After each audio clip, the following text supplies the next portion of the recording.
प्रिय अभ्यर्थियों, स्वागत है आपका श्री सुंदरम एकेडमी के ऑनलाइन प्लेटफॉर्म पे। एमपीपीएससी द्वारा 4 अगस्त को जो असिस्टेंट प्रोफेसर का एग्जाम कंडक्ट कराया गया था, उसकी आंसर की आई। आंसर की भी देर से आई, फिर आपत्ति के लिए अब 5 सितंबर तक आपको विंडो खोला गया है आपके लिए। तो 5 सितंबर तक आप पेपर फर्स्ट के किन प्रश्नों पर आपत्ति जता सकते हैं, उसको लेकर के उसके प्रूफ के साथ मैं यहाँ पे उपस्थित हूँ आपकी सहायतार्थ। और बाकी सब्जेक्ट के लिए भी आप संपर्क कर सकते हैं। सब्जेक्ट के जो विविध ग्रुप बने हुए हैं हमारे, वहाँ पे काफ़ी डिस्कशन है, तो उन डिस्कशन में आप लोग शामिल हो सकते हैं। कुछ प्रूफ आपको वहाँ से मिल जाएगा। सब्जेक्ट के सारे विषयों के जो 4 अगस्त को हुए थे, उन सारे विषयों के ग्रुप अलग अलग बने हुए हैं। उन ग्रुपों में शामिल होने के लिए डिस्क्रिप्शन पे लिंक दी गई है, उसको फॉलो करें और ग्रुप तक पहुंचे। 9 जून वाले यदि इंटरव्यू की तैयारी करना चाह रहे हैं और वीडियो देख रहे हैं, तो वो अपने अपने संबंधित ग्रुप को भी ज्वाइन कर लें। और इंटरव्यू के लिए भी उपयोगी होंगे वो सब्जेक्टिव ग्रुप जो हमारे द्वारा बनाए गए हैं, है ना, तो उसको आप ज्वाइन कर सकते हैं। तो फिलहाल यहाँ पे इस वीडियो में मैं पेपर फर्स्ट जो 4 अगस्त को एग्जाम हुआ था, सभी विषयों में जो पेपर फर्स्ट कॉमन था, उसके किन प्रश्नों पर आपत्ति है और उसका प्रूफ क्या लगाना है, वो लेकर के मैं उपस्थित हूँ। तो आइए बात करते हैं। कुछ प्रश्न ऐसे हैं जो आप लोग सोचते होंगे कि इसमें आपत्ति लग सकती है, लेकिन मेरा दृष्टिकोण उसमें है कि आपत्ति नहीं लग सकती है। उसको भी मैं डिस्कस कर लूंगा।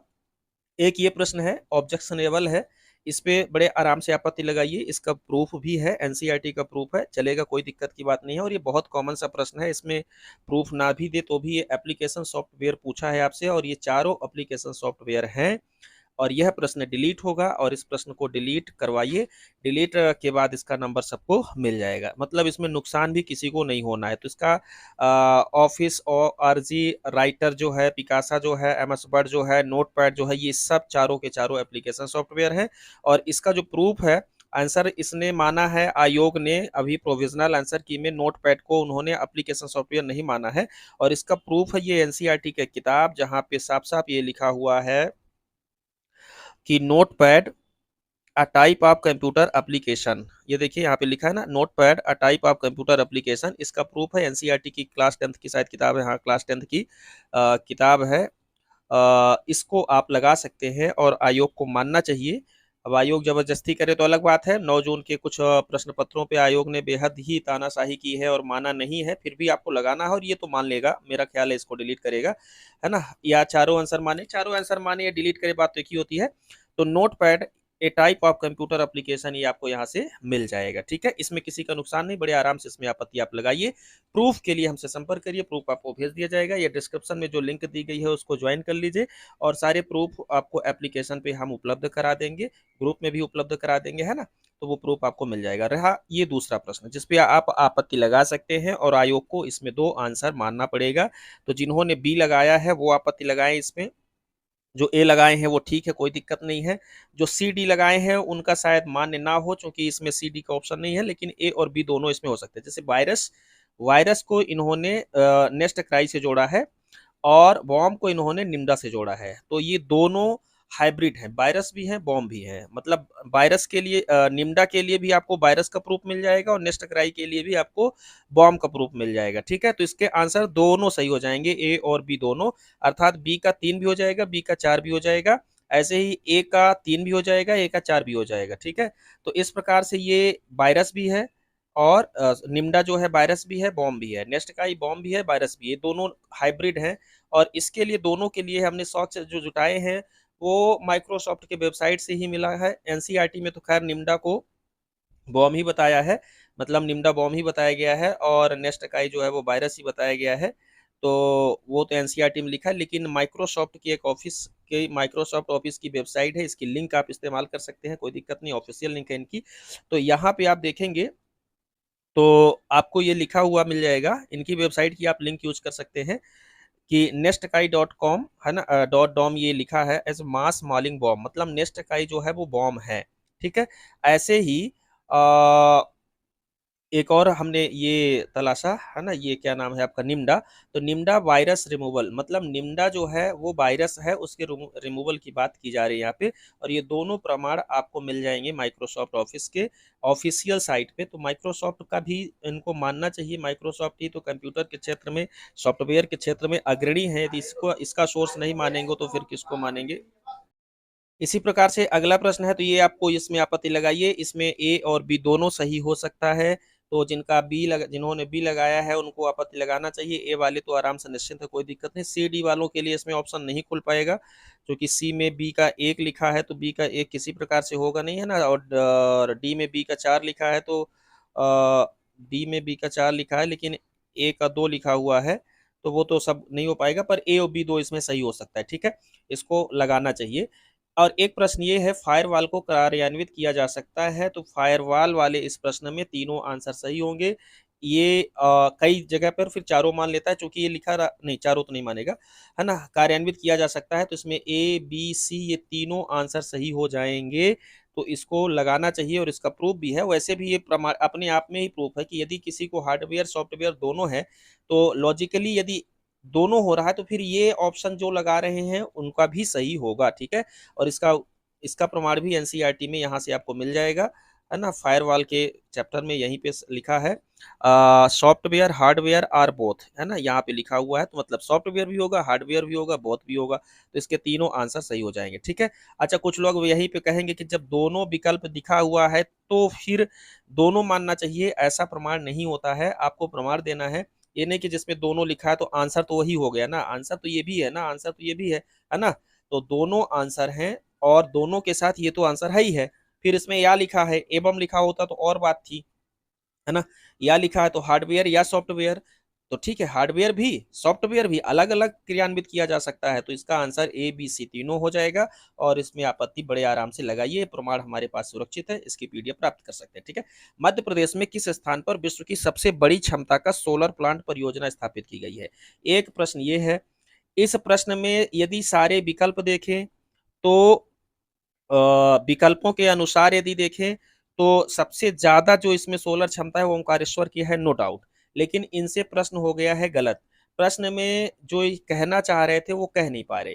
प्रश्न, मध्य प्रदेश में किस स्थान पर विश्व की सबसे बड़ी बड़ी फ्लोटिंग फ्लोटिंग तैरती हुई सोलर प्लांट परियोजना प्रारंभ की गई है? सही विकल्प, मतलब सही प्रश्न ये होना चाहिए था, फ्लोटिंग सोलर प्लांट परियोजना, है ना। मतलब जल के ऊपर जो सोलर प्लांट परियोजना शुरू की गई है वो होना चाहिए था, लेकिन दुर्भाग्य से ये प्रश्न में फ्लोटिंग मिस हो गया है। अब जब फ्लोटिंग मिस हो गया है तो फिर इसी के आधार पर यदि हम उत्तर दें कि सबसे बड़ी, तो सबसे बड़ी ये विश्व की है ही नहीं है, ओमकारेश्वर, है ना। सबसे बड़ी अभी भी जो स्थापित है वो रीवा का सोलर प्लांट परियोजना ही है।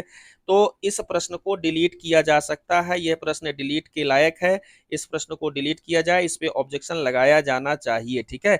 विश्व की सबसे बड़ी इनमें से कोई नहीं है, ठीक। सर्वाधिक क्षमता पूछता तो ओमकारेश्वर की खैर हो भी जाती, लेकिन अभी विश्व की सबसे बड़ी इनमें से कोई नहीं है। इसके लिए प्रमाण है, एक तो रीवा के सोलर प्लांट का RUMS जो मैनेजमेंट है उसकी ऑफिशियल ये सरकारी वेबसाइट, जिसमें साफ साफ लिखा हुआ है कि 700 मेगावाट की ये परियोजना है। इसको पढ़ेंगे तो 700 मेगावाट की है, 750 मेगावाट की है, और ये अब तक की सबसे बड़ी है, दुनिया के सबसे बड़े एकल शहर लिखा है। ये जब दुनिया की सबसे बड़ी इसी में लिखा हुआ है तो दूसरे का ऑप्शन है ही नहीं, ठीक है। तो इसको प्रूफ में लगाइए। फिर एक जनसंपर्क की वेबसाइट भी है, जनसंपर्क की वेबसाइट से ये हमने तलाशा, इसको 4 सितंबर की न्यूज पर है, ये देखेंगे तो ये ओमकारेश्वर सोलर प्लांट के बारे में बता रहा है, जिसमें ये कहा गया है कि ये फ्लोटिंग फ्लोटिंग ओमकारेश्वर जो है फ्लोटिंग परियोजना है, ठीक है। तो उसमें जो उसकी क्षमता है वो यहाँ कहीं पे लिखी हुई है, तो उसको देख लेना, इस प्रूफ को हम देखेंगे अच्छे से, तो ये आप आराम से लगा सकते हैं। ये प्रश्न भी डिलीट हो सकता है, इस प्रश्न में डिलीट होने की पूरी संभावना है। इस प्रकार एक ये प्रश्न डिलीट के लायक है जिसका लाभ सबको मिल जाएगा, और एक प्रश्न आपका ये डिलीट के लायक है जिसका लाभ सबको मिल जाएगा, ऑपरेटिंग एप्लीकेशन सॉफ्टवेयर वाला, ठीक है। तो ये ऑब्जेक्शन इसमें लगाया जा सकता है, बड़े आराम से लगाया जा सकता है ओमकारेश्वर वाले में, ठीक है। इतनी बात ध्यान रखें, इतने में ही ऑब्जेक्शन लग सकता है, मतलब जिस पे ऑब्जेक्शन लग सकते हैं वो प्रश्न कितने हो गए आपके? एक आपका ये वाला हो गया, एक, दो, तीन, और ये चार, चार प्रश्न पे ऑब्जेक्शन लगेंगे, जिसपे से दो प्रश्न डिलीट होने की संभावना है। तो वो लोग तो जरूर लगा दें इन दोनों प्रश्नों पे, जिनका 18 हो रहा है या 13 हो रहा है, क्वालिफाइंग नहीं पहुंच रहे हैं, तो उनको तो लगाने चाहिए, है ना। इसका सोर्स आपको मिल जाएगा। अब कुछ प्रश्न जिसपे कुछ लोग विचार कर रहे हैं इस पे ऑब्जेक्शन लगना चाहिए या नहीं, उनका मैं निराकरण अपने तरीके से कर देता हूँ, देख लीजिएगा, है ना। एक प्रश्न ये जिसपे लोग कह रहे हैं कि नहीं इस पे ऑब्जेक्शन लग सकता है ना, कुछ लोगों का कहना है, तो मैं निराकरण कर रहा हूँ। देखिए इस प्रश्न पे कोई ऑब्जेक्शनेबल बात नहीं है, ये बिल्कुल सही लिखा है। ये वाली बात इसमें गलत है क्योंकि ये 15 लिखा हुआ है। यदि यही चीज 5 लिखी होती तो ये प्रश्न फिर आप ए और बी दोनों के लिए लगा सकते थे, ठीक है। तो 15 लिखा है तो 15 गलत है। देखिए यहाँ पे इसका प्रमाण है सरकारी वेबसाइट से, ये देखिए, 5 गौवंशी पशुधन या जिनके पास भूमि नहीं है किंतु 20 या उससे अधिक पशु, है ना, तो ये 5 का है। यदि 15 होता तो आप लगा सकते थे। तो इस प्रश्न में मेरे दृष्टिकोण से कोई ऑब्जेक्शन नहीं है, ठीक है। दूसरा एक प्रश्न ये है, मध्य प्रदेश सरकार की बाल शक्ति योजना, कुछ लोगों को लग रहा है कि इसमें महिला बाल विकास विभाग भी होगा, लेकिन नहीं, इसमें महिला बाल विकास का कहीं प्रमाण नहीं है। लोक स्वास्थ्य एवं परिवार कल्याण का ही प्रमाण है, चाहे जितने प्रमाण ढूंढिए। एक प्रश्न ये इसको मतलब एक स्क्रीनशॉट ये इसको देख करके लोग कह रहे हैं कि यहाँ पे महिला स्वास्थ्य लिखा है, ये उप क्षेत्र है। मतलब लोक स्वास्थ्य एवं परिवार कल्याण विभाग की योजना है जो इस फील्ड के लिए कार्य करेगी, ठीक है। तो संगठन या ऑर्गेनाइजेशन यही है लोक स्वास्थ्य एवं परिवार कल्याण विभाग। तो इस प्रश्न में भी मेरे हिसाब से आपत्ति लगाने का कोई मतलब नहीं है और इसको आयोग मान्य नहीं करेगा, ठीक है।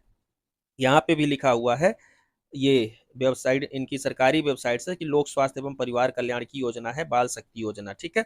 तो इस प्रश्न पे भी आपत्ति लगाने का मतलब नहीं है।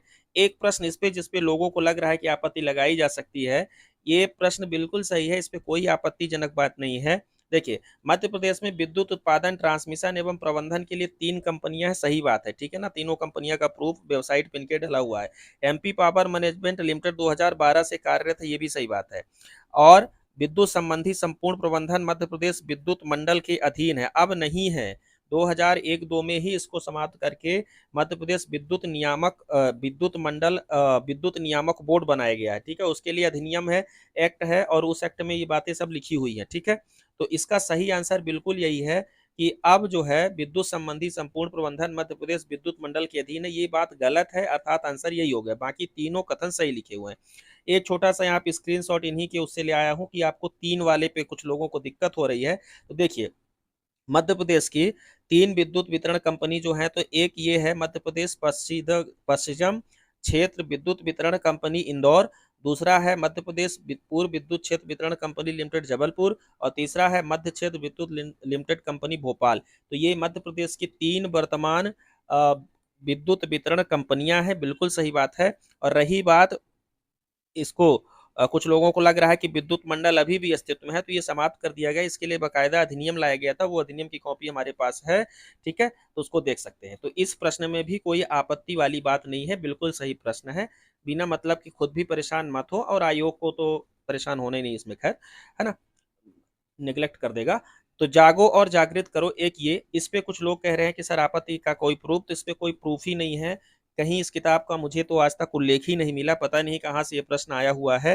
तो हम तो इस पे अपना पहले से ही बता रहे हैं कि हमारे पकड़ के बाहर है। देखिए, तो मदन लाल अग्रवाल माना है, यदि किसी के पास प्रमाण हो तो हमें नंबर पे मैसेज कर दे, तो हम सबको बता देंगे। अपने पास तो इसके लिए कोई प्रमाण नहीं है, मदन लाल का भी नहीं है, मांगी लाल का भी नहीं है, गोवर्धन लाल का भी नहीं है, रामजी दास का भी नहीं है, ठीक है। तो इस प्रकार से इतने प्रश्न हैं जिस पे आप आपत्ति नहीं लगा सकते, और ऊपर जो हमने आपको बताया है इस पेज के ऊपर, उस पे आप आपत्ति लगाइए, उसके प्रमाण हमसे प्राप्त कर लीजिए, ठीक है। सभी विषयों के ग्रुप बने हुए हैं, आप ग्रुपों में शामिल होने के लिए आमंत्रित हैं, लिंक दी गई है, और अपनी समस्या वहां दे सकते हैं। तो विषयों से संबंधित जो आपको मटेरियल चाहिए वो विषय में ग्रुप में प्राप्त कर लें, और इसके बाद ऑब्जेक्शन लगाने के बाद रिजल्ट आएगा। रिजल्ट के बाद आपको साक्षात्कार की तैयारी करनी है, इंटरव्यू की तैयारी करनी है। तो इंटरव्यू के लिए हमने बैच व्यवस्थित कर दिया है, 9 जून वालों के लिए भी और 4 अगस्त वालों के लिए भी। तो आप इंटरव्यू के बैच से संबंध में हमसे जानकारी प्राप्त कर सकते हैं। पूरा detail A to Z interview का जितना भी हो सकता था वो सब हमने व्यवस्थित तरीके से मेंटेन करने की कोशिश की है, वो भी सिर्फ बहुत ही कम रेट पे। यदि आपको इससे संबंधित कोई डिटेल लेना है तो आप हमें नंबर दिया गया है, नंबर पे कॉल करिएगा, ठीक है। और हमारा एप्लीकेशन है, इसमें लिंक वगैरह दी गई है, प्राप्त कर लीजिएगा। और यह पीडीएफ प्राप्त करने के लिए एप्लीकेशन से प्राप्त कर सकते हैं, नंबर ये दिया गया है। और जिनका पेपर फर्स्ट का 17 नवंबर को एग्जाम है, उनके लिए टेस्ट सीरीज और स्टडी मटेरियल उपलब्ध है, ठीक है ना। ये ग्रुप आपको दिखा रहा था कि इस प्रकार से ग्रुप बने हैं, इन ग्रुपों पे आप हमें मिल सकते हैं, संपर्क कर सकते हैं, ठीक है। तो फिलहाल आज के लिए इतना ही। यदि आप इस चैनल पर नए हैं तो चैनल को सब्सक्राइब अवश्य कर लें। यदि आपको कोई समस्या है तो हमें इस नंबर पे संपर्क कर सकते हैं, ये नंबर यहाँ पे दिया गया है। और ग्रुपों के माध्यम से भी आप हमें मैसेज कर सकते हैं। श्री सुंदरम एप्लीकेशन लोड करिए, श्री सुंदरम एकेडमी नाम से प्ले स्टोर पे मिलेगा और उस पर आपको ये सारी फाइलें प्राप्त हो जाएंगी। फिलहाल इतना ही। Thank you. चैनल सब्सक्राइब अवश्य कर लीजिएगा। धन्यवाद।